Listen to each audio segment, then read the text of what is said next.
Did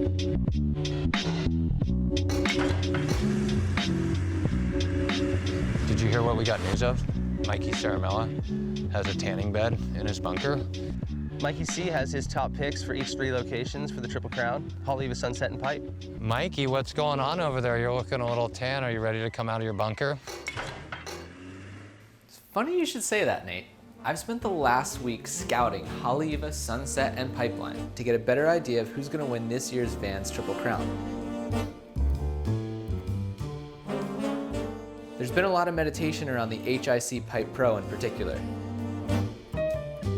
It'll come as a surprise to no one that Moana Jones couldn't be touched on the women's side of the draw, but more on that later. As for the men, from end to end, this event was all about the Florence brothers.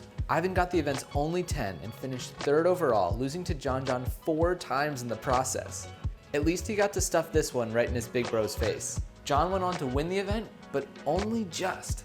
If this 9-pointer hadn't come in the last couple minutes of the final, he would have been the 2nd top 5 CT surfer to lose to a local hero this week. But most important to the entire HIC Pro operation was Nate Florence. Despite losing early in the event, Nate was down in the sand not only to support his brothers on their path to the final, but to broadcast the event live on his YouTube channel for the world to see. Oh, John on the way behind, another backup score, and he makes it, wow. That was epic. No webcast? No problem. This event rolls us straight into the Vans Triple Crown of Surfing, and you don't need a blue moon reading to know where Haleiwa is heading. John Florence is in a class of his own. The guy's just as likely to get a 10 out there whether it's 4-foot or 40, and he'll be riding the same 6'2" Ghost regardless. This is really just a race for second. And at the risk of sounding like a WSL stat sheet, I've got Betty Lou Sakura Johnson as my winner for the women. She probably would have won Haleiwa last year too, if she was old enough to compete in the Vans Triple Crown. As for Sunset, well, things aren't quite as simple. The winners here will be largely based on wave selection, which implies a certain amount of luck. But over the course of a month, the cream will rise, and I've got my eyes on Jack Robinson and Carissa Moore. Jack, because he finds barrels where they shouldn't physically exist, and his Arakawas part the water like scissors through gift wrap. Carissa, because she's the most sure-footed woman in surfing, and with all of Sunset's backwash and lump, a steady approach will reign supreme. Now, Pipeline.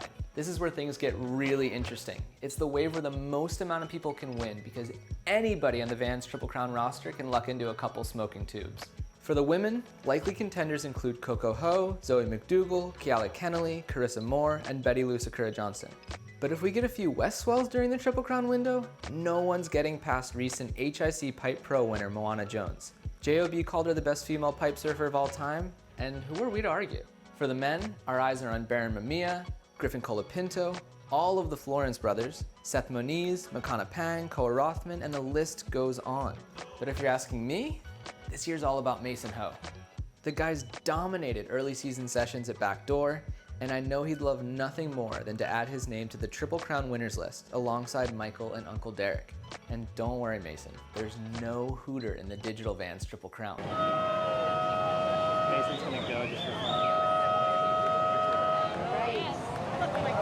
This here will not count for Mason Ho. Oh, just after the buzzer. All of your waves between December 21st and January 21st will count.